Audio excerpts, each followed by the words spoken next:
నమస్తే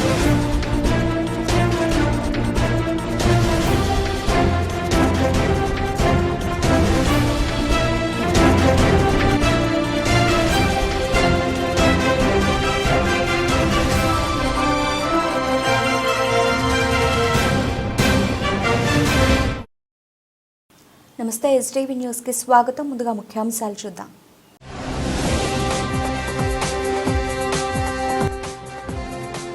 ఆంధ్రప్రదేశ్ ముఖ్యమంత్రి నారా చంద్రబాబు నాయుడు అధ్యక్షతన సచివాలయంలో ఏపీ కేబినెట్ భేటీ. సమావేశంలో పలు కీలక అంశాలపై చర్చిస్తున్న ముఖ్యమంత్రి.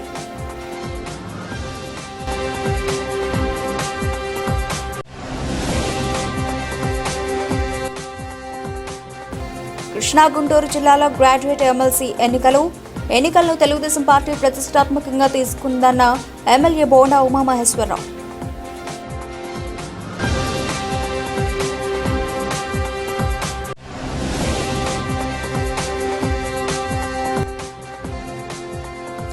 అండర్ గ్రౌండ్ డ్రైనేజీ పనులు సత్వరమే పూర్తి చేయండి. విజయవాడ నగరపాలక సంస్థ కమిషనర్ ధ్యానచంద్ర ఆదేశాలు.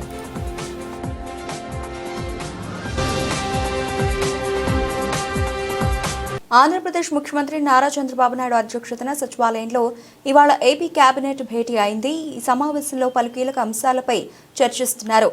ఎస్ఐపిబి సమావేశంలో ఆమోదించిన పారిశ్రామిక ప్రతిపాదనలకు కేబినెట్లో గ్రీన్ సిగ్నల్ ఇచ్చే అవకాశం ఉంది. 44,776 కోట్ల రూపాయలతో ఏపీలోని వివిధ ప్రాంతాల్లో పరిశ్రమల ఏర్పాటుకు ప్రతిపాదనలు చేయనున్నారు. పంప్డ్ స్టోరేజీ, సౌర, పవన విద్యుత్ ఉత్పత్తి ప్రాజెక్టులకు ఆమోదం తెలిపే అవకాశం ఉంది. ఫిబ్రవరి 1వ తేదీ నుంచి రాష్ట్రంలో సవరించిన రిజిస్ట్రేషన్ విలువలకు కేబినెట్ ఆమోదం తెలపనుంది. 22A ఫ్రీ హోల్డ్ భూములపై ఆయా జిల్లాల్లో స్టేటస్ నోట్ను మంత్రివర్గానికి మంత్రులు సమర్పించనున్నారు. ఉగాది నుంచి P4 విధాన అమలు అంశంపై కేబినెట్లో చర్చించే అవకాశం ఉంది. ఉన్నత విద్యా మండలికి ప్రత్యేక కమిషనరేట్ ఏర్పాటు చేసే అంశంపై కేబినెట్లో చర్చించనున్నారు. సాంకేతిక విద్య, ఐసెట్, లాసెట్ లాంటి పరీక్షల నిర్వహణను అప్పగించేలా ప్రతిపాదన చేయనున్నారు. అసెంబ్లీ బడ్జెట్ సమావేశాల నిర్వహణపైన కేబినెట్లో చర్చించే అవకాశం ఉంది. పోలవరం నిర్వాసితులకు రిహాబిలిటేషన్ అంశంపై కేబినెట్లో చర్చించారు. త్వరలో పునరావాసానికి మరిన్ని నిధులు విడుదలపై చర్చ జరిగే అవకాశం ఉంది. 7 ఏళ్ల క్రితం అప్పటి తెలుగుదేశం ప్రభుత్వం 800 కోట్ల రూపాయల నిధులను పునరావాసానికి విడుదల చేశారు. తాజాగా కూటమి సర్కార్ మరో 1000 కోట్ల రూపాయలు పునరావాసానికి పరిహారంగా విడుదల చేయనున్నారు. పునరావాసాన్ని వీలున్నంత త్వరగా పూర్తి చేసి 2027 డిసెంబర్ నాటికి పోలవరం పూర్తి చేసే దిశగా చర్యలు తీసుకుంటున్నారు. దీంతో కేబినెట్లో ఈ అంశంపై కీలక చర్చ జరగనుంది. నీరు చెట్టు కార్యక్రమానికి బడ్జెట్ కేటాయింపుపై కేబినెట్లో నీరు చెట్టు బిల్లులు చెల్లింపుపైన కేబినెట్లో నిర్ణయం తీసుకునే అవకాశం ఉంది.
కృష్ణా గుంటూరు జిల్లాల గ్రాడ్యుయేట్ ఎమ్మెల్సీ ఎన్నికలను తెలుగుదేశం పార్టీ ప్రతిష్టాత్మకంగా తీసుకుందని విజయవాడ సెంట్రల్ ఎమ్మెల్యే బోండా ఉమామహేశ్వరరావు అన్నారు. ఎన్డీఏ కూటమి బలపరిచిన ఆలపాటి రాజేంద్ర ప్రసాద్ను అత్యధిక మెజార్టీతో గెలిపించుకోవాలని పిలుపునిచ్చారు. సింగనగర్లోని సెంట్రల్ టీడీపీ కార్యాలయంలో ఉమ్మడి కృష్ణా గుంటూరు జిల్లాల పట్టభద్రుల ఎన్నికల సన్నాహక సమావేశం జరిగింది. ఈ సమావేశానికి ఎమ్మెల్యే బోండా ఉమా, మాజీ ఎమ్మెల్సీ గుణపాటి దీపక్ రెడ్డి, జనసేన సమన్వయకర్త బొలిశెట్టి వంశీకృష్ణ, కూటమి నాయకులు హాజరయ్యారు. ముందుగా గ్రాడ్యుయేట్ ఎమ్మెల్సీ ఎన్నికల ప్రచార కరపత్రాలను ఆవిష్కరించారు. అనంతరం ఎమ్మెల్యే మాట్లాడుతూ ఎన్డీఏ కూటమి బలపరిచిన ఉమ్మడి కృష్ణా, గుంటూరు జిల్లాల పట్టభద్రుల ఎమ్మెల్సీ అభ్యర్థి ఆలపాటి రాజేంద్ర ప్రసాద్ను భారీ మెజార్టీతో గెలిపించాలని పిలుపునిచ్చారు.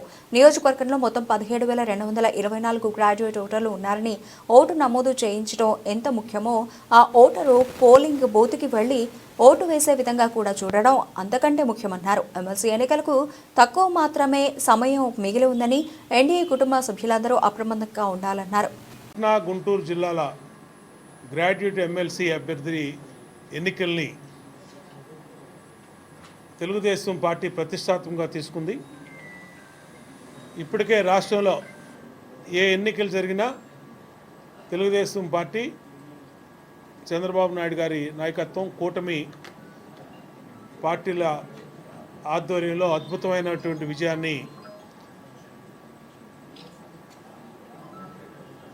విజయానికి వచ్చాం. మరి ఈరోజు గ్రాడ్యుయేట్ ఎమ్మెల్సీ ఎన్నికలు ఖచ్చితంగా సమర్థవంతమైనటువంటి అభ్యర్థి ఆలపాటి రాజేంద్ర ప్రసాద్ గారిని తెలుగుదేశం పార్టీ అభ్యర్థిగా పెడతం జరిగింది.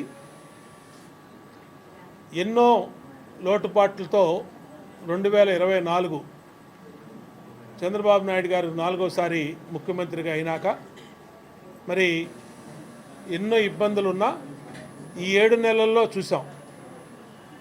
ఒక సమర్థుడు ముఖ్యమంత్రి అయితే రాష్ట్రం ఏ విధంగా అభివృద్ధిలో పరుగులు పెట్టుద్ది అనేది చూసాం.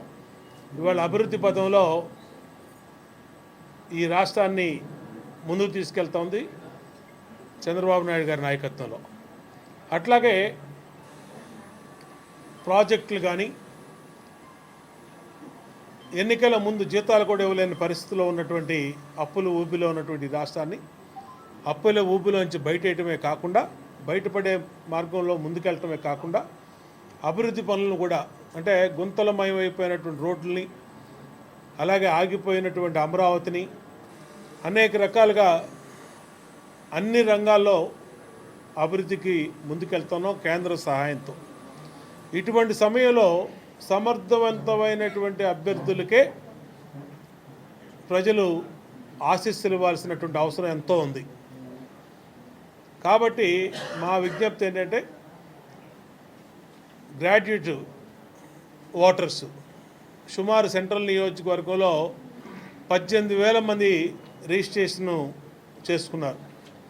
ఇంకా చాలామంది ఉన్నారు, కానీ అఫీషియల్గా ఓటర్గా రిజిస్ట్రేషన్ చేసుకుంది 18,000 మంది. ఈ 18,000 మంది 27వ తారీఖు నాడు ఓటుని అశ్రద్ధ చేయకుండా తమ ఓటు హక్కుని ఉపయోగించుకుంటూ సమర్థవంతమైన నాయకత్వం చంద్రబాబు నాయుడు గారికి, కూటమి ప్రభుత్వానికి మీ ఆశీస్సులు ఇచ్చి ఆలపాటి రాజేంద్ర ప్రసాద్ గారి అభ్యర్థిని అత్యంత మెజార్టీతో గెలిపించమని మేము కోరుతా ఉన్నాం. దానికి సెంట్రల్ నియోజకవర్గం పార్టీ మొత్తం కూడా సర్వసన్నద్ధమైంది.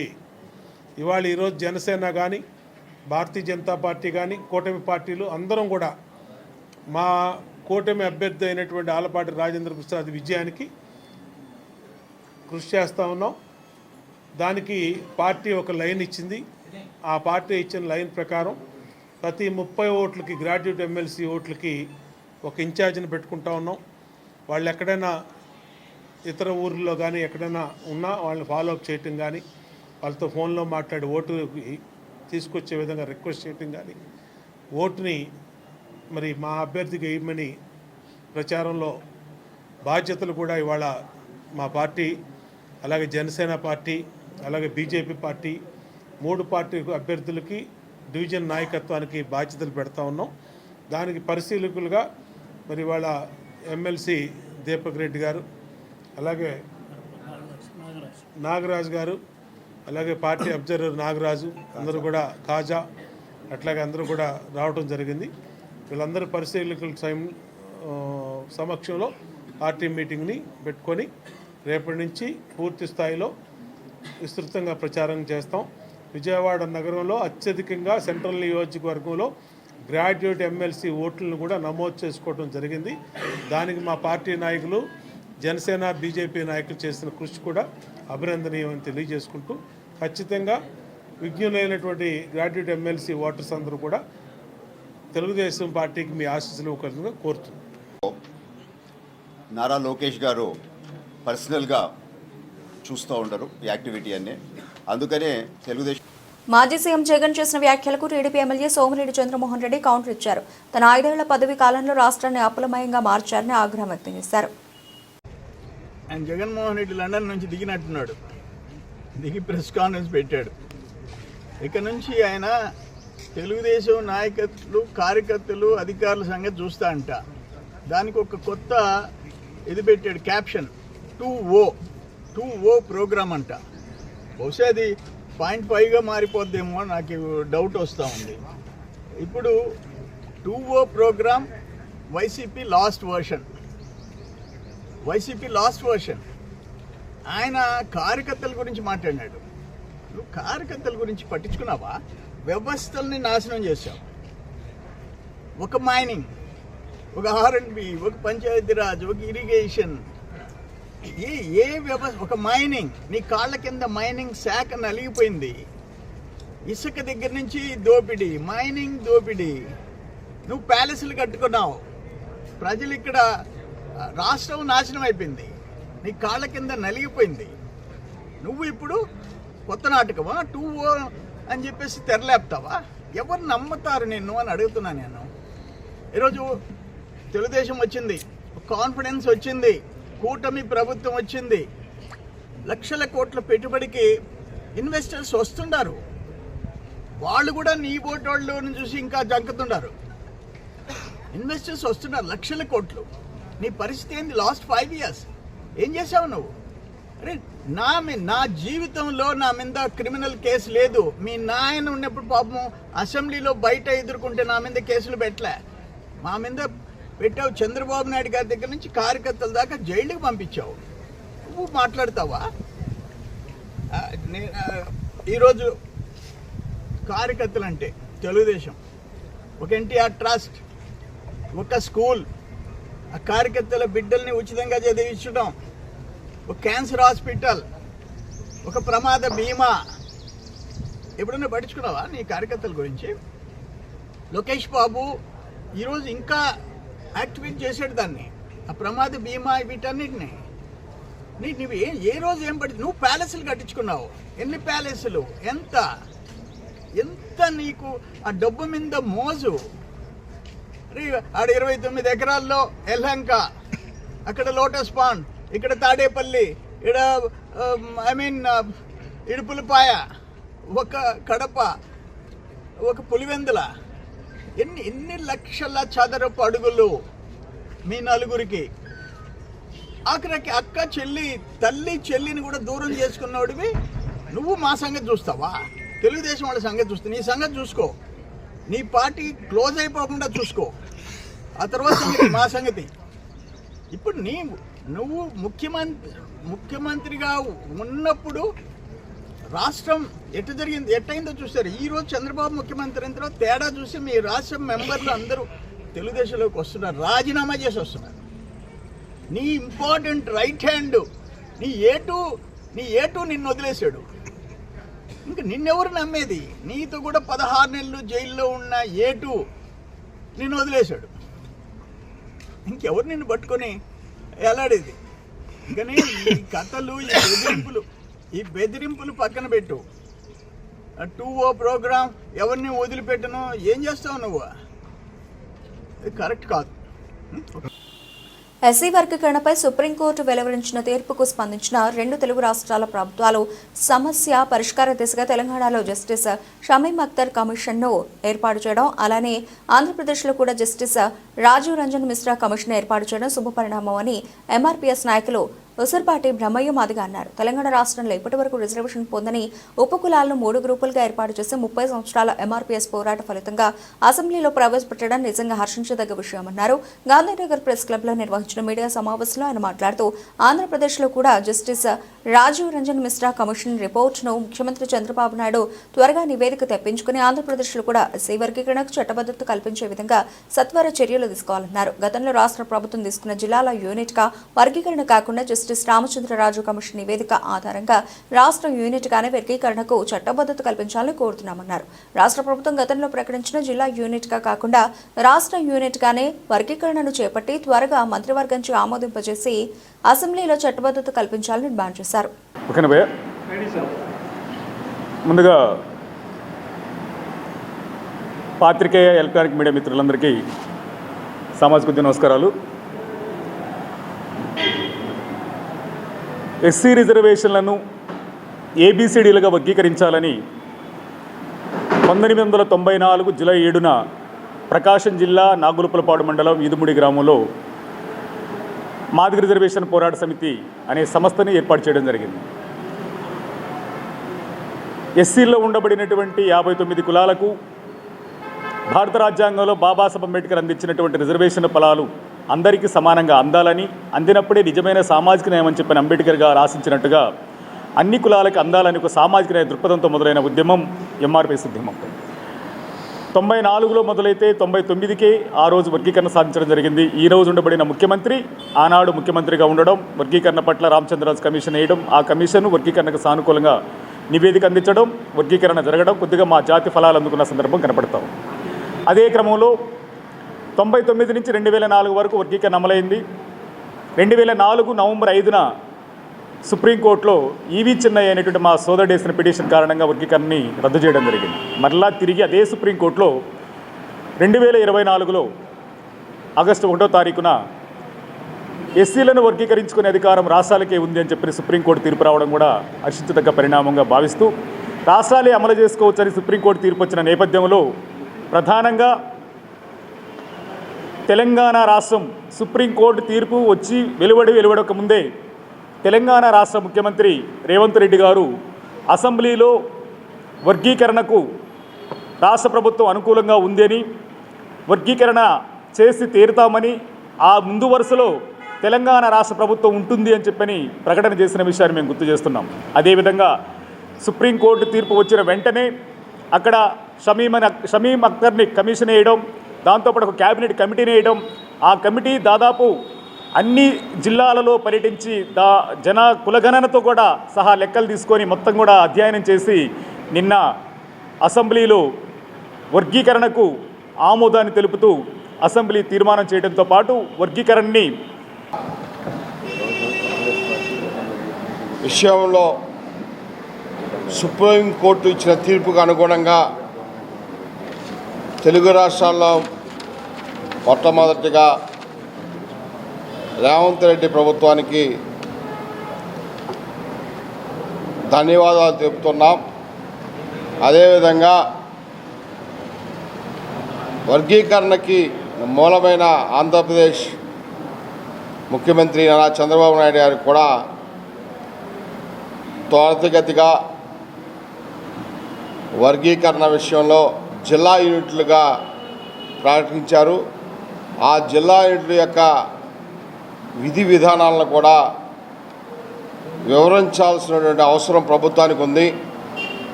కమిషన్కు అన్ని జిల్లాల నుండి కూడా ఉసిరిపాటి బ్రహ్మయ్య గారి నాయకత్వంలో మేము కమిషన్కి తెలపడం జరిగింది. జిల్లా యూనిట్లుగా ఉంటే మాదిగ ఉపకులాలకు కూడా కొంత అన్యాయం జరిగే విధంగా ఉంది.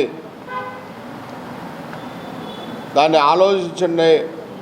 జిల్లా యూనిట్లు వద్దు, రాష్ట్ర యూనిట్గా గతంలో జరిగిన రామచంద్ర కమిషన్ ఆధారంగా చేసినటువంటి వర్గీకరణే మరి సమన్యాయంగా ఉంటుందని విన్నవించడం జరిగింది. మీ ద్వారా ప్రభుత్వ దృష్టికి కూడా ముఖ్యమంత్రి గారికి విన్నవించుకుంటా ఉన్నాం. తెలంగాణలో ఏ విధంగా అయితే సమన్యాయంగా వర్గీకరణ విషయంలో నిర్ణయం తీసుకుందో అటువంటి నిర్ణయాన్ని ఇక్కడ ఆంధ్రప్రదేశ్లో కూడా జిల్లా యూనిట్లు కాకుండా జిల్లా యూనిట్లు చేయదలుచుకుంటే దాని యొక్క విధానాలు వివరించి సమన్యాయం జరుగుతుందని నమ్మకం కలిగించిన తర్వాతే చేయమని, లేదనుకుంటే రాష్ట్ర యూనిట్గానే కొనసాగించమని చెప్పి మాదిగ రిజర్వేషన్ పోరాట సమితి నుండి విజ్ఞప్తి చేస్తూ ఉన్నాం. మా నాయకులు చెప్పినట్టుగా ఈ విషయం మీద ఒక మహాధరణ కార్యక్రమాన్ని విజయవాడ కేంద్రంగా మార్చిలో చేయబోతూ ఉన్నాం. అదేవిధంగా మాదిగ ఎమ్మెల్యేలు ఎంపీల ప్రతినిధులు కూడా కలిసి జిల్లా యూనిట్లు కాదు రాష్ట్ర యూనిట్ల వల్ల ఉపయోగం ఉంటుందని చెప్పి మేము వినతి పత్రాలు ఇవ్వడం ద్వారా కూడా ఈ విషయాన్ని అన్ని ఉపకులాలకు ఉపయోగపడే విధంగా చేసే విధంగా కార్యాచరణ కూడా తీసుకుంటామని చెప్పడం జరిగింది. ఆ కార్యాచరణ త్వరలోనే మళ్ళీ ప్రకటిస్తాం. మరోసారి రేవంత్ రెడ్డి గారికి కృతజ్ఞతలు తెలుపుతూ ఈ రాష్ట్ర ముఖ్యమంత్రి నారా చంద్రబాబు నాయుడు గారు త్వరగా మీ నిర్ణయాన్ని వర్గీకరణ విషయంలో తెలపవలసిందిగా కూడా విజ్ఞప్తి చేస్తూ ఉన్నాం. దేశంలో మహిళలపై జరుగుతున్న లైంగిక దాడులు, అత్యాచారాలు, హత్యలకు వ్యతిరేకంగా గత 5 దశాబ్దాలుగా ప్రగతిశీల మహిళా సంఘం పోరాడుతుందని న్యూ డెమోక్రసీ కేంద్ర కమిటీ నాయకురాలు టాన్యా తెలిపారు. నేటి సమాజంలో స్త్రీని ఒక వస్తువుల మార్కెట్ శక్తులు చూపిస్తున్నాయని ఆరోపించారు. గాంధీనగర్ ప్రెస్ క్లబ్లో మహిళలపై జరుగుతున్న దాడులు, చట్టాల అమలుపై ప్రగతిశీల మహిళా సంఘం ఆధ్వర్యంలో రాష్ట్ర సదస్సు నిర్వహించారు. ఈ సందర్భంగా సంఘ సభ్యులు పలువురు మాట్లాడుతూ మహిళలపై జరుగుతున్న దాడుల వ్యతిరేకంగా ప్రగతిశీల మహిళా సంఘం పోరాటం చేస్తోందని తెలిపారు. స్త్రీలు పురుషులకు సమానం అని చెబుతూనే విద్య, రాజకీయాల్లో సరైన ప్రాధాన్యత ఇవ్వడం లేదన్నారు. గూడి బడి అనే తేడా లేకుండా రాష్ట్రం మద్యం ఏరులై పారుతోందన్నారు. రాష్ట్ర ప్రభుత్వం మద్యం ప్రధాన ఆదాయ వనరుగా ఉందని భావించడం దారుణమన్నారు. గతంలో పిల్లలు వద్దన్నారు, నేడు పిల్లలు కావాలి అంటున్నారు. అంటే కేవలం మహిళలు యంత్రాల వలె పనిచేయాలన్నారు. ప్రస్తుతం పాలకులు స్త్రీ పురుషులు సమానం అని చెప్పలేని వాళ్ళు భవిష్యత్తు కూడా చెబుతారని నమ్మకం కలగడం లేదన్నారు. మందరపు హైమావతి, పేరు మందరపు హైమావతి. POW సభల్లో స్త్రీలు పురుషులు సమానమైన ఉద్దేశంతో ఎన్నో సంవత్సరాలుగా POW మహిళల తరఫున సమస్యలకు వాటిని వ్యతిరేకంగా పోరాడుతూ ఉంది. ఈనాడు ఆకాశంలో సగమని, అవనిలో సగమని అంటున్నారు. కానీ వాస్తవానికి అంతా దానికి విరోధంగానే కనిపిస్తుంది. స్త్రీల మీద అత్యాచారాలు అవన్నీ కూడా ఎక్కువైపోతున్నాయి. ప్రతిరోజు పేపర్ చూస్తున్నా, టీవీ చూస్తున్నా 6 ఏళ్ల పిల్లల దగ్గర నుంచి 60 ఏళ్ల ముసలమ్మల వరకు అత్యాచారం చేస్తున్నారు, హింసిస్తున్నారు. తర్వాత స్త్రీలు పురుషులు సమానమే అని చెప్పినా కూడా 1000 మంది పురుషులకి 953 మంది మాత్రమే స్త్రీలు ఉంటున్నారు. చదువుకునేటప్పుడు కూడా హై స్కూల్ వరకే ఆడపిల్లలు చదువుతున్నారు. హై స్కూల్ దశ దాటినాక ఆడపిల్లల సంఖ్య తగ్గిపోతుంది. తర్వాత మనకి రాజకీయాల్లో స్త్రీలకి 33% రిజర్వేషన్ అని చెప్పారు. కానీ ఏ పార్టీలు వచ్చినా కూడా దాన్ని ఇంతవరకు అమలు చేయలేదు. అసలు న్యాయంగా అయితే జనాభాలో సగం స్త్రీలు కాబట్టి 50% రిజర్వేషన్ ఉండాలి. 50% కాదు కదా, 33% ఇస్తామని చెప్పి ఇంతవరకు ఏ పార్టీ కూడా దాన్ని అమలు చేయలేదు.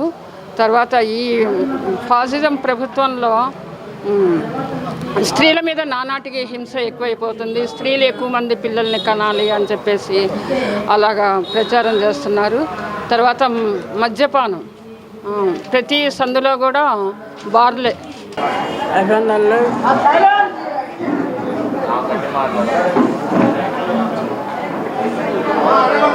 ఈరోజు రాష్ట్ర మహిళా సంఘం రాష్ట్ర కార్యవర్గం ఆధ్వర్యంలో మహిళల మీద జరుగుతున్న దాడులు, హింస చట్టాలు ఎందుకు అరికట్టలేకపోతున్నాయి, చట్టాలు ఉన్నప్పుడు కూడా ఎందుకు అమలు జరగట్లేదు అనేటటువంటి దాని మీద చర్చ చేశారు. నిజానికి మనుషుల మీద హింస అనేది ఇందులో ఉంది, అందులో లేదనేది లేదు. మొత్తం గర్భస్థ శిశువుగా ఉన్నప్పటి నుండి మరణించే వరకు కూడా ఇదవుతూ ఉంది. మరణించే నాటికి కూడా కనీసం వృద్ధాప్యంలో వచ్చిన తర్వాత తండ్రిని చూసిన మేరకు కూడా వృద్ధుడిగా ఉన్నటువంటి తల్లిని చూడడంలో వివక్ష కనబడుతూ ఉంది. ఇక గర్భస్థ శిశు పిండు ఆడపిండం కనుక అనుకుంటే స్కానింగ్ ద్వారా తెలుసుకొని నిన్నటి వరకు నిర్మూలించినటువంటిది మనకందరికీ తెలుసు. కానీ ఈ పాలక వర్గాలు మొత్తంగా పితృస్వామ్యం గజ్జగట్టి రాజ్యం వెళ్తున్నటువంటి సమాజంలో వాళ్ళకి ప్రయత్నాలకు అనుకూలంగా ఏది అవసరం అనుకుంటే అది చేస్తున్నారు. ఒకప్పుడు సంతానం ఎక్కువైపోతూ ఉందని చెప్పి బలవంతంగా ఆపరేషన్ చేశారు ఎమర్జెన్సీ కాలంలో, మనందరికీ తెలిసినటువంటి విషయం. మరి 2 బిడ్డల కంటే ఎక్కువ వద్దన్నారు. 2 బిడ్డలు ఉంటే 2 బిడ్డలకు మించి ఉంటే ఎన్నికల్లో పోటీ చేయడానికి వీలేదన్నారు. కానీ ఈరోజు రేపు నియోజకవర్గాల విభజన జరగబోతున్న కారణంగా దక్షిణాది రాష్ట్రాలు ఈ కుటుంబ నియంత్రణ అమలు జరపడంలో ముందుండి జనాభా తగ్గిపోయింది ఉత్తరాది కంటే. అందుకని రేపు జనాభా దీన్ని దృష్టిలో పెట్టుకుని చూసినప్పుడు నియోజకవర్గాలు తక్కువ వస్తాయి దక్షిణాది రాష్ట్రాలకి. అందుకని నియోజకవర్గాలు పెరగాలంటే జనాభా. దేశానికి స్వాతంత్రం వచ్చిన ముస్లిం మైనార్టీలపై దాడులు జరుగుతూనే ఉన్నాయని మాజీ ఎమ్మెల్యే కాంగ్రెస్ పార్టీ నాయకులు షేక్ మస్తాన్ వలీ అన్నారు. 6 కోట్ల మంది 2004 వక్ఫ్ చట్ట సవరణను వెనక్కి తీసుకోవాలని ముస్లిం లా బోర్డు ద్వారా తెలియజేశారని, కాబట్టి కేంద్రం తమ నిర్ణయాన్ని తీసుకోవాలని కేంద్రాన్ని డిమాండ్ చేశారు. నగరంలోని గాంధీనగర్ ప్రెస్ క్లబ్ నందు ముస్లిం ఐక్యవేదిక ఆధ్వర్యంలో వక్ఫ్ చట్ట సవరణ వ్యతిరేకంగా ఆందోళన చేపట్టారు. మాజీ ఎమ్మెల్యే కాంగ్రెస్ పార్టీ నాయకుడు మస్తాన్ వలీ, రాష్ట్ర ముస్లిం ఐక్యవేదిక ఉపాధ్యక్షుడు సలావుద్దీన్, పలువురు నాయకులు పాల్గొన్నారు. అనంతరం మస్తాన్ వలీ సలావుద్దీన్లు మీడియాతో మాట్లాడుతూ ఎమ్మెల్సీ ఎన్నికల కోడ్ ఉండడం వలన ప్రెస్ క్లబ్ నిరసన కార్యక్రమాన్ని నిర్వహించామని తెలిపారు. దేశంలో కులాలు మతాలు కాపాడే పార్టీలతో కలిసి కార్యక్రమాన్ని నిర్వహించామని తెలిపారు. ఈ సందర్భంగా వారు మాట్లాడుతూ దేశానికి స్వాతంత్రం వచ్చిన ముస్లిం మైనార్టీలపై దాడులు జరుగుతూనే ఉన్నాయని ఆవేదన వ్యక్తం చేశారు. భారత రాజ్యాంగం చట్టం ప్రకారం వక్ఫ్ ట్రిబ్యునల్ ప్రకారం వచ్చిన ఆస్తులపై కేంద్రం పెత్తనం చేయాలనుకోవడం దారుణమన్నారు. దేశానికి స్వాతంత్రం వచ్చిన ముస్లిం మైనార్టీలపై దాడులు జరుగుతూనే ఉన్నాయని అన్నారు. 6 కోట్ల మంది ప్రజలు 2004 వక్ఫ్ చట్ట సవరణను వెనక్కి తీసుకోవాలని తమ అభిప్రాయాలు ముస్లిం లా బోర్డు ద్వారా తెలియజేశారని, కాబట్టి కేంద్రం తమ నిర్ణయాన్ని వెనక్కి తీసుకోవాలని కేంద్రాన్ని డిమాండ్ చేశారు. అస్సలాము అలైకుం, అందరికీ నమస్కారం. ముందుగా పాత్రిక మిత్రులందరికీ, ఎలక్ట్రికల్ మీడియా వారికి నా పేరు షేక్ సలావుద్దీన్, ముస్లిం ఐక్యవేదిక రాష్ట్ర ఉపాధ్యక్షుడిని.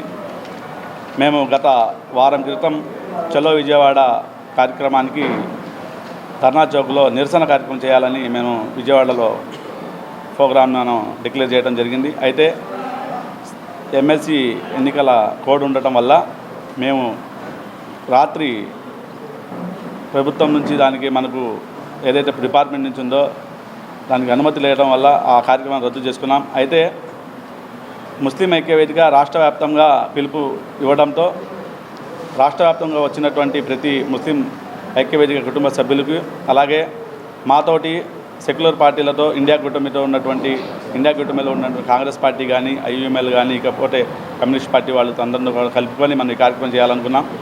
అయితే ఈరోజు ప్రెస్ మీట్ ముఖ్య కారణం ఏమిటంటే, ఏదైతే కేంద్ర ప్రభుత్వం తెచ్చిందో మన వక్ఫ్ చట్టానికి వ్యతిరేకంగా అమెండ్మెంట్ బిల్లుకి మేము పూర్తిగా వ్యతిరేకిస్తున్నామని మేము ఈ కార్యక్రమం చేయదలుచుకున్నాం.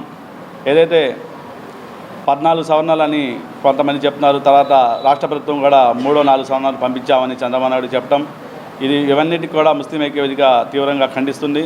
ఎందుకంటే అసలు మసీదు మాది, భూమి మాది, స్థలం మాది, దర్గా మాది, వాటిల్లో వేరే వాళ్ళ పత్తనాన్ని మనం దీనికి తీవ్రంగా వ్యతిరేకిస్తున్నాం. కాబట్టి ముస్లిం ఐక్యవేదిక కానీ మాతో పాటు ఉన్నటువంటి అన్ని పార్టీలతో కానీ మేము మద్దతుగా ఈ కార్యక్రమాన్ని రానున్న రోజుల్లో ముందు తీసుకెళ్ళి, ఏదైతే ఎన్నికల కోడ్ తర్వాత కూడా మేము దీని మీద దీక్ష కానీ ఇంకా కార్యక్రమాలు చేయాల్సిన అవసరం ఎంతైనా ఉంది. కాబట్టి ఏదైతే కేంద్ర ప్రభుత్వం కానీ రాష్ట్ర ప్రభుత్వం కానీ కూటమిలో ఉన్నటువంటి నాయకులు కూడా ముస్లిం సమాజాన్ని మీరు ఏదైతే ఎన్నికల టైంలో ఇచ్చినట్టు హామీలను గుర్తుంచుకొని ముస్లిం సమాజానికి మేలు చేసే కార్యక్రమాలు మాత్రమే చేయాలని, కీడు చేసే కార్యక్రమాలు చేస్తే కనుక ముస్లిం ఐక్యవేదిక దీనికి ఆల్ పార్టీతో కలిపి తీవ్రంగా ఖండించి రానున్న రోజుల్లో దీని మీద భారీ బహిరంగ సభలు కూడా చేస్తామని మనస్ఫూర్తిగా తెలియజేసుకుంటూ మరొకసారి మీ అందరూ అస్సలాము అలైకుం అండి. ఏదైతే మనతో పాటు మా కాంగ్రెస్ పార్టీ నుంచి, అలాగే మా ఇండియా కుటుంబంలో ఉన్నటువంటి స్థానిక ఐయుఎంఎల్ పార్టీ వాళ్ళందరూ కూడా మాతో జాయిన్ అయ్యారు. కాబట్టి నెక్స్ట్ మస్తాన్ వలీ గారు మీరు మాట్లాడవలసిందిగా కోరుతున్నాను.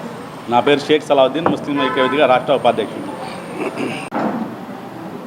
ఆంధ్రప్రదేశ్ ముస్లిం ఐక్యవేదిక ద్వారాగా ఈ రోజున రాష్ట్రంలో ప్రథమ సభ, నిరసన సభ 5వ తారీఖున విజయవాడ ధర్నా చౌక్లో వివిధ రాజకీయ పార్టీలు, దేశంలో ఉన్నటువంటి లౌకిక ఆలోచన పరులు, దేశంలో ఉన్నటువంటి విభిన్న జాతుల, కులాల, మతాల, సంస్కృతులను కాపాడేటటువంటి పార్టీలు అందరితో కూడా కలిసి ఒక నిరసన కార్యక్రమాన్ని చేపట్టాలని నిర్ణయించుకోవడం జరిగింది. ఇనిషియల్గా పోలీసు వాళ్ళు కూడా ఎటువంటి ఇబ్బంది లేదు, 5వ తారీఖు కార్యక్రమం జరుపుకోవచ్చు అని చెప్పినటువంటి మాట. దాని తర్వాత ఎమ్మెల్సీ ఎన్నికల కోడ్ రావటం వల్ల నిన్నటి రాత్రి 10:30-11 కూడా వాళ్ళు ఈ ఎన్నికల కోడ్ వల్ల నిరసన కార్యక్రమాలు కూడా చేయడానికి వీల్లేదని చెప్పిన తర్వాత ఎన్నికల కోడ్, ఎన్నికల నియమ నిబంధనలను గౌరవిస్తూ ఆ కార్యక్రమాన్ని, ఆ నిరసన కార్యక్రమాన్ని మీ ద్వారాగా, ఈ యొక్క ప్రెస్ క్లబ్ ద్వారాగా మా యొక్క కార్యక్రమం ముఖ్య ఉద్దేశాన్ని మీకు తెలియజెప్పాలనేటటువంటి కార్యక్రమంలో భాగంగా ఈ రోజున ఒక దుర్మార్గమైన చర్య ఇవాళ అధికారంలో ఉన్నటువంటి బీజేపీ నాయకత్వంలో, మోడీ గారి నాయకత్వంలో ఒక కుట్ర దేశంలో మైనారిటీల, ముస్లిం మైనారిటీల పట్ల ఎవరో పెద్దలు దేశంలో మైనారిటీలకి న్యాయం జరగాలి, పేద పిల్లలకి చదివించేటటువంటి ఆలోచన, చదివించాలనేటటువంటి దానితో ఒక మంచి ఆలోచన, పేద పిల్లలకి పెళ్ళిళ్ళు చేయాలనేటటువంటి ఒక మంచి ఆలోచన, వాళ్ళకి సామాజిక ఆర్థిక అభివృద్ధి కోసం ఎవరో గతించిన పెద్దలు తమకున్నటువంటి ఆస్తుల్ని వక్ఫ్ చేసినటువంటి పరిస్థితి. అదేదో దేశానికి స్వతంత్రం వచ్చిన తర్వాత ఇస్తూ ఉన్నారు, ఇప్పుడు చేస్తూ ఉన్నారు, స్వతంత్రం రాకముందు కూడా వక్ఫ్ చేసినటువంటి పరిస్థితి. ఆ ఆస్తులు ఎవరియో కాదు, ఎవరికి వాళ్ళు వాలంటరీగా. ఉదాహరణకి ఇవాళ మనం అమ్మవారి కనకదుర్గమ్మ వారి గుడి ఉంది. ఎవరికైనా అమ్మవారి మీద నమ్మకంతో భవిష్యత్తులో అమ్మవారికి నాకున్నటువంటి 100 గజాల స్థలం అమ్మవారికి ఇస్తాను, ఆ అమ్మవారి యొక్క దయా కటాక్షాలతో మంచి జరగటం కోసం దాన్ని ఉపయోగించుకోండి అని చెప్పి ఆ అమ్మవారికి ఇస్తూ ఉంటారు. అది ఆ అమ్మవారి యొక్క గుడికి. సంక్షోభ కాలంలో సాహిత్యకారుల పాత్ర అంశంపై వీరసం 24వ సాహిత్య పాఠశాలను ఈ నెల 8, 9 తేదీల్లో కర్నూలు వేదికగా నిర్వహిస్తున్నామని విరస నాయకులు తెలిపారు. గాంధీనగర్ ప్రెస్ క్లబ్లో సాహిత్య పాఠశాలకు సంబంధించిన గోడ పత్రికలను విరస నాయకులు ఆవిష్కరించారు. అనంతరం వారు మీడియాతో మాట్లాడుతూ విప్లవ రచయితల సంఘం గత అర్ధ శతాబ్ద కాలంగా సమాజంలో నెలకొన్న సమస్యలపై నిరంతరం పోరాటం చేస్తుందని చెప్పారు. వివిధ కళారూపాలతో సాహిత్యంతో ప్రజలు చైతన్యం తీసుకుని వచ్చి సమస్యలపై నిరంతరం విరసం పోరాడుతోందన్నారు. విషాద కాలంలో సాహిత్యకారులు ఎదుర్కొన్న సమస్యలపై ఫిబ్రవరి 8, 9 తేదీల్లో కర్నూలు వేదికగా నిర్వహిస్తున్న 24వ సాహిత్య పాఠశాలలో చర్చిస్తామన్నారు. రివేరా విరసం కార్యదర్శి. ఈ నెల 8, 9 కర్నూలులో జరుగుతున్న 2 రోజుల సాహిత్య పాఠశాల సందర్భంగా ఈ పోస్టర్, కరపత్రం ఆవిష్కరణ జరుపుతున్నాం. విరసం ప్రధానంగా సాహిత్యంలో ప్రతిఫలించాల్సిన సమాజ చైతన్యం గురించి ఆలోచిస్తుంది, చర్చిస్తుంది. ఈ చర్చలో ఎప్పటికప్పుడు సమాజాన్ని భాగం చేస్తూ ఉంటుంది. సాహిత్య విషయాలే మేము ప్రధానంగా మాట్లాడినా కూడా ఈ సాహిత్యానికి కేంద్రమైన మనిషిని ఎప్పుడు కూడా మా సంస్థ విస్మరించదు. మనిషి ఎంత తండ్లాట్లో ఉన్నాడో, మనిషి ఎంతగా ఈ రోజున తన జీవన అవసరాల కోసం ఈ పెరుగుతున్న అధిక ధరల సమస్యలతో బాధపడుతున్నాడో, వాటి దగ్గర నుంచి ఈ మనిషిని ఈ కష్టాల నుంచి, వీటి నుంచి బయటపడేసే అంతిమంగా విముక్తి గురించి దాకా, మనిషి ప్రాథమిక సమస్యల నుంచి అంతిమ పరిష్కారం దాకా అన్నింటిలో కూడా విరసం భాగమవుతూ తద అనుగుణమైన సాహిత్య రూపాలను తను తీసుకొని ప్రచారం చేస్తూ ఉంది. అందులో భాగంగానే ఈ రోజున సమాజం అనేది సంక్షోభంలో ఉంది కాబట్టి సాహిత్యం అనేది కూడా, సాహిత్యంలో కేంద్రంగా ఉండే మనిషి కూడా ఆ సంక్షోభం తాలూకు పరిస్థితిని ఎదుర్కొంటున్నారు. కాబట్టి వీటన్నిటి మీద కూడా చర్చించాలి అని సాయిబాబా సందర్భాన్ని కేంద్రం చేసుకొని ఈ 2 రోజుల సాహిత్య పాఠశాలని కర్నూలులో జరుపుతున్నాం. ఈ సభలకి 2 రాష్ట్రాల నుంచి కూడా, తెలంగాణ, ఆంధ్ర నుంచి కూడా పెద్ద ఎత్తున సాహిత్య అభిమానులు, రచయితలు, బుద్ధిజీవులు హాజరు కావాలని, సాయిబాబా సందర్భాన్ని సార్థకం చేయడం కోసం, అర్థవంతం చేయడం కోసం జరుగుతున్న ఈ సభలను విజయవంతం చేయాలని కోరుకుంటున్నాను. రివేరా విరసం కార్యదర్శి. నా పేరు ఖాదర్ ముహీద్దీన్. సమాజంలో 3 రకాల శక్తులు నిరంతరం పనిచేస్తూ ఉంటాయి. ఒకటి ఈ సమాజాన్ని ముందుకు నడిపించే శక్తులు, 2 ఈ సమాజాన్ని వెనక నడిపించే శక్తులు, 3 ఈ సమాజం యథాతథంగా ఇలాగే ఉండేలా చూడటానికి ప్రయత్నించే శక్తులు. అయితే ఈ సమాజాన్ని నిరంతరం ముందుకు వెళ్ళటానికి కావలసిన సమాచారాన్ని, దానికి అవసరమైన చైతన్యాన్ని అందించే పని గత 50 సంవత్సరాలకు పైగా విప్లవ రైతల సంఘం తన బాధ్యతగా చేస్తూ వస్తున్నది. ప్రధానంగా అది భావజాల రంగంలో, సృజనాత్మక రంగంలో, సాంస్కృతిక రంగంలో అది కృషి చేస్తూ వస్తుంది. ఎప్పటికప్పుడు ఆ సమాజానికి ఎదురవుతున్న సమస్యలు, ఆ సమాజం ముందుకెళ్లకుండా నిరోధిస్తున్న శక్తుల గురించిన చైతన్యాన్ని ఎప్పటికప్పుడు కలగజేస్తుంది. ఈసారి అది ప్రొఫెసర్ జిఎన్ సాయిబాబా స్ఫూర్తితో కర్నూలు పట్టణంలో ఈ నెల 8, 9 తేదీలలో ఒక సాహిత్య పాఠశాలని నిర్వహించబోతున్నది. ఆ సాహిత్య పాఠశాలకు సంబంధించిన కరపత్రాలని, ఆ సాహిత్య పాఠశాలకు సంబంధించిన పోస్టర్ని ఈరోజు ఈ ప్రెస్ క్లబ్లో విడుదల చేయడం అనేది జరిగింది. ఈ సభ విజయవాడ వైఎస్ఆర్సీపీ నేతలు, కార్పొరేటర్లతో పార్టీ అధినేత మాజీ సీఎం వైఎస్ జగన్మోహన్ రెడ్డి భేటీ అయ్యారు. బుధవారం ఉదయం తాడేపల్లిలోని క్యాంపులో చర్చిస్తున్నారు. కార్యాలయంలో వాళ్లతో ఆయన తాజా రాజకీయ పరిణామాలు, స్థానిక సంస్థల ఎన్నికల్లో కూటమి ఎలాంటి కుట్రలకు దారితీసిందో తెలిసిందే. ఈ నేపథ్యంలో కార్పొరేటర్లలో ఆందోళన నెలకొనగా వారికి భరోసా ఇచ్చేందుకు ఈ సమావేశం ఏర్పాటు చేశారన్నారు. ఒకవేళ అలాంటి పరిస్థితి ఎదురైతే వ్యూహాత్మకంగా ఎలా వ్యవహరించాలో ఆయన దిశానిర్దేశం చేస్తున్నట్లు సమాచారం. ఈ కార్యక్రమానికి కార్పొరేటర్లతో పాటు మేయర్ భాగ్యలక్ష్మి, వెల్లంపల్లి శ్రీనివాస్, మలాది విష్ణు, దేవినేని అవినాష్, పోతిన మహేష్ తదితరులు పాల్గొన్నారు. విజయవాడ లాంటి కార్పొరేషన్లో కూడా 49 స్థానాలు మనం అప్పట్లో గెలిస్తే తెలుగుదేశం పార్టీ కూటమి వీళ్ళకు వచ్చిన స్థానాలు 14, కమ్యూనిస్టులకు వచ్చింది 1. ఈ 49 స్థానాలకు మనం గెలిస్తే 64కు గాను వాళ్ళకు కేవలం 14 స్థానాలు ఉన్నప్పటికీ ఎన్నికలు అయిపోయిన తర్వాత రోజు నుంచి రకరకాల భయాలు, రకరకాల ప్రలోభాలు అదే పనిగా పెడుతూ ఒక 11 మందిని మాత్రం భయపెట్టో, ప్రలోభాలు పెట్టో తీసుకోవడం జరిగింది. అయినప్పటికీ 38 మంది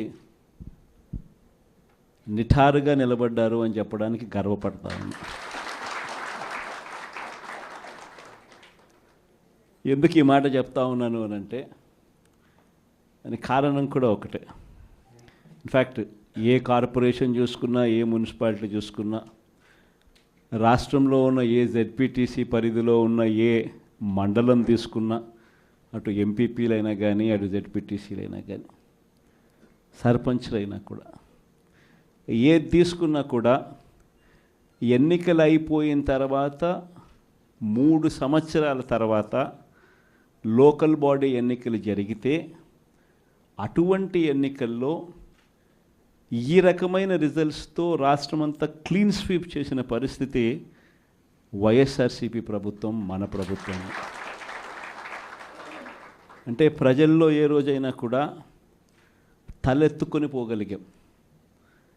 ప్రజలకు ఎన్నికల మేనిఫెస్టో అని చెప్పి ఏదైతే ఎన్నికల వేళ మనం ఏదైతే ఇచ్చామో, చూపించామో, ఏదైతే చూపించి మనం ఓట్లు అడిగామో, ఆ ఎన్నికల మేనిఫెస్టోలో 99% హామీలను నెరవేర్చి ప్రతి నెల ఏ పథకం అమలు చేస్తూ ఉన్నామో బడ్జెట్ ప్రవేశపెట్టే రోజే సంక్షేమానికి సంబంధించిన క్యాలెండర్ కూడా రిలీజ్ చేస్తూ, ఇదిగో ఈ నెల ఈ పథకం, ఇదిగో ఈ నెల ఈ పథకం, ఇదిగో ఈ నెల ఈ పథకం అంటూ క్రమం తప్పకుండా ప్రతి సంవత్సరం ఎక్కడా కూడా ప్రజలకు నష్టం జరగకుండా, ఇబ్బందులు పడకుండా క్రమం తప్పకుండా ఇచ్చిన ప్రభుత్వం ఏదైనా ఉంది అని అంటే అది దేశ చరిత్రలో ఒక వైఎస్ఆర్సీపీ ప్రభుత్వం మాత్రమే అని చెప్తాను. వైఎస్ఆర్సీపీ అన్న పార్టీ నిజంగా ఒక విలువల కోసం నిలబడిన పార్టీ. నా దగ్గర నుంచి మొదలెడితే ప్రతి కార్యకర్త కూడా, ప్రతి గ్రామ స్థాయిలో ఉన్న కార్యకర్త కూడా కాలర్ ఎగిరేసుకొని ఇది నా పార్టీ అని చెప్పి గర్వంగా చెప్పుకునే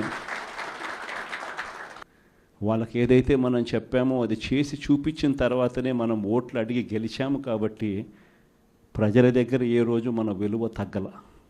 కానీ ఎన్నికలైన 9 నెలలు కూడా తిరక్క మునిపే ఈరోజు ఏ తెలుగుదేశం పార్టీ కార్యకర్త కూడా గడప గడప అంటూ ప్రజల ఇళ్లకు వెళ్ళే పరిస్థితి ఏ ఒక్కరికి కూడా లేదు, ఎమ్మెల్యే దగ్గర నుంచి కార్యకర్త దాకా. కారణం ఏ గడపకు వెళ్ళినా కూడా వీళ్ళు ఎన్నికలకు ముందు ఇచ్చిన వీళ్ళ మేనిఫెస్టో సూపర్ 6లు సూపర్ 7లు ప్రజలు వీళ్ళకి ఇలా చూపించి ఆ ఇంట్లో నుంచి ఒక చిన్న పిల్లాడు బయటకు వస్తాడు, నా 15,000 ఏమైంది అని అడుగుతాడు. ఆ ఇంట్లో నుంచి 2 పిల్లలున్నా 3 పిల్లలున్నా ప్రతి పిల్లాడు బయటకు వచ్చి ఆ తెలుగుదేశం పార్టీ ఇంటికి వచ్చిన తెలుగుదేశం పార్టీ నాయకుడిని కార్యకర్తను ఆ పిల్లాడు కూడా ప్రశ్నిస్తాడు, నా 15,000 ఏమైంది అని. వీళ్ళింటికి పోయినప్పుడు ఆ పిల్లల తల్లులు ప్రశ్నిస్తారు, నా 18,000 ఏమైంది అని చెప్పి. 50 ఏళ్ళు నిండిన వాళ్ళు వచ్చి ప్రశ్నిస్తారు, నాకు 50 ఏళ్ళకే పెన్షన్ ఇస్తానన్నా నా 48,000 ఏమైంది అని చెప్పి. అదే ఇంట్లో 20 ఏళ్ళ పిల్లోడు, ఆ పిల్లాడు వచ్చి ప్రశ్నిస్తాడు, నాకు నెలలైనా 3,000 ఇస్తానన్నా 36,000 ఏమైంది, నా 36,000 ఏమైంది అని. అదే ఇంట్లో బహుశా విజయవాడలో కొంచెం రైతులు తక్కువేమో కానీ కొంచెం గ్రామీణ ప్రాంతాలకు పోతే రైతులు కూడా కండువా వేసుకొని వచ్చే ప్రతి రైతు కూడా నా 20,000 సంగతి ఏమైంది అని అడుగుతాడు. ఇలా ఏ ఇంటికి వెళ్ళినా కూడా తెలుగుదేశం పార్టీ నాయకులకు కానీ కార్యకర్తలకు కానీ ప్రజలకు సమాధానం చెప్పుకోలేని పరిస్థితుల్లో వాళ్ళు ఉన్నారు. ఎన్నికలప్పుడు ఏదైతే మాట చెప్పాడో ఆ రోజేమో మేము చెయ్యకపోతే మా కాలర్ పట్టుకోండి అని అన్నాడు. మరి ఈరోజు ప్రజలు కాలర్ పట్టుకుంటారేమో అని చెప్పి భయపడి రెడ్ బుక్ రాజ్యాంగం నడుపుతూ ఉన్నారు. ఈరోజు ఏమంటా ఉన్నారు, ఎన్నికలు అయిపోయిన 9 నెలల తర్వాత ఈరోజు ఏమంటా ఉన్నారు, సంపద సృష్టించడం ఎట్టనో నా చెవిలో చెప్తే నేను తెలుసుకుంటాను అంటున్నాను. వాస్తవాలు. ఇదే మాటలు ఎన్నికలకు ముందు నేను చెప్పా, చంద్రబాబు నాయుడు నమ్మడం అంటే చంద్రముఖిని నిద్ర లేపడమే అని. ఇదే మాటలు నేను ఎన్నికలప్పుడు చెప్పిన, చంద్రబాబు నాయుడు నమ్మడం అంటే పులి నోట్లో తలబెట్టడమే అని చెప్పి. ఇదే మాటలే నేను చెప్పా. మేనిఫెస్టో ప్రజెంటేషన్ చేసేటప్పుడు ఇక్కడ ఇలా నిలచుని ఇలా మేనిఫెస్టోని ఇలా చూపించా. మన మేనిఫెస్టోని ఇలా చూపిస్తూ వాళ్ళు చెప్పిన మేనిఫెస్టో హామీలను కూడా ఇలానే చూపిస్తూ చెప్పా. ఇది సాధ్యమయ్యేటి కాదయ్యా చంద్రబాబు నాయుడు చెప్పేటివి. రాష్ట్రానికి సంబంధించిన బడ్జెట్ ఇది, మనం చేస్తూ ఉన్న బటన్లు నొక్కే కార్యక్రమం ఇది, దీనికే ఇంత డబ్బు ఖర్చు అవుతుంది. మరి చంద్రబాబు నాయుడు ఏమో 1,72,000 కోట్లు సంవత్సరానికి అయ్యే ప్రతిపాదనలు ఆయన చెప్తా ఉన్నాడు. సూపర్ 6లు మోసము, సూపర్ 7లు మోసము అని చెప్పి చెబుతూ మనమేం చేయగలుగుతాము అన్నది కూడా ప్రజలకు అర్థమయ్యేట్టుగా కూడా మేనిఫెస్టో సందర్భంగా కూడా చెప్పడం జరిగింది. రెడ్ సర్కిల్ వద్ద జరుగుతున్న అండర్ గ్రౌండ్ డ్రైనేజీ పనులను సత్వరమే పూర్తి చేయాలన్నారు విజయవాడ నగరపాలక సంస్థ కమిషనర్ ధ్యానచంద్ర. బుధవారం ఉదయం తన పర్యటనలో భాగంగా red circle, Madhuranagar, Gunadala centre, Gunadala railway station, new Rajarajeswaripeta, కొత్త వంతెన ప్రాంతాలన్నీ పర్యటించి క్షేత్రస్థాయిలో పరిశీలించారు. రెడ్ సర్కిల్ వద్ద పర్యటించి జరుగుతున్న అండర్ గ్రౌండ్ డ్రైనేజీ కొత్త లైన్ పనులను క్షేత్రస్థాయిలో పరిశీలించారు. 1,99 లక్షల రూపాయల వ్యయంతో జరుగుతున్న యూజీడీ కొత్త లైన్ పనులను శరవేగంగా పూర్తి చేయాలని అధికారులను ఆదేశించారు. యూజీడీ పనులు చేసేటప్పుడు ప్రజలకు ఎటువంటి ఇబ్బంది కలగకుండా నీరు పొంగి బయటకు రాకుండా చర్యలు తీసుకుంటూ పనులు పూర్తి చేయాలన్నారు. తదుపరి కొత్త వంతెన వద్ద పాడైపోయిన మ్యాన్ హోల్ మరమ్మత్తు పనులను క్షేత్రస్థాయిలో పరిశీలించారు. పనులు వేగవంతం చేయాలని అధికారులను ఆదేశించారు. నగరంలో మ్యాన్ హోల్ ఎక్కడున్నా రోడ్ లెవెల్కి సమానంగా ఉండేటట్టు చర్యలు తీసుకోవాలని అన్నారు. తదుపరి రైల్వే వివిధ శాఖల సమన్వయంతో రానున్న 4 రైల్వే ఓవర్ బ్రిడ్జ్ ప్రాంతాలైన Madhura Nagar, Gunadala centre, Gunadala railway station, కొత్త రాజరాజేశ్వరిపేట ప్రాంతాలని పర్యటించి క్షేత్రస్థాయిలో పరిశీలించారు. ఈ సందర్భంగా కమిషనర్ మాట్లాడుతూ రైల్వే ఓవర్ బ్రిడ్జ్ నిర్మాణానికి వీఎంసీ తరఫున తీసుకోవాల్సిన చర్యల్లో అధికారులు ప్రణాళికను సిద్ధం చేయాలని అధికారులను ఆదేశించారు.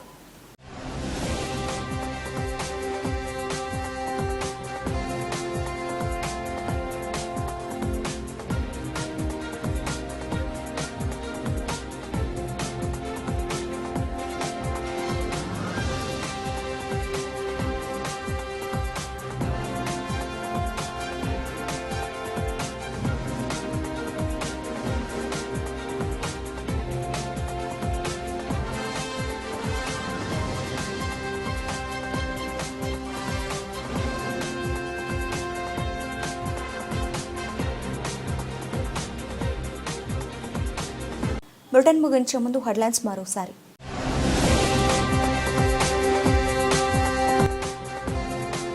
ఆంధ్రప్రదేశ్ ముఖ్యమంత్రి నారా చంద్రబాబు నాయుడు అధ్యక్షతన సచివాలయంలో ఏపీ కేబినెట్ భేటీ. సమావేశంలో పలు కీలక అంశాలపై చర్చిస్తున్న ముఖ్యమంత్రి.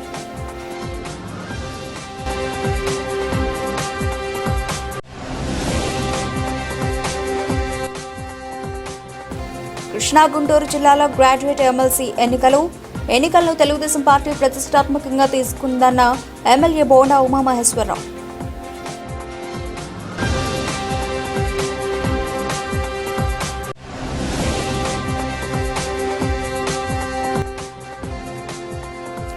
అండర్ గ్రౌండ్ డ్రైనేజీ పనులు సత్వరమే పూర్తి చేయండి. విజయవాడ నగరపాలక సంస్థ కమిషనర్ ధ్యానచంద్ర ఆదేశాలు.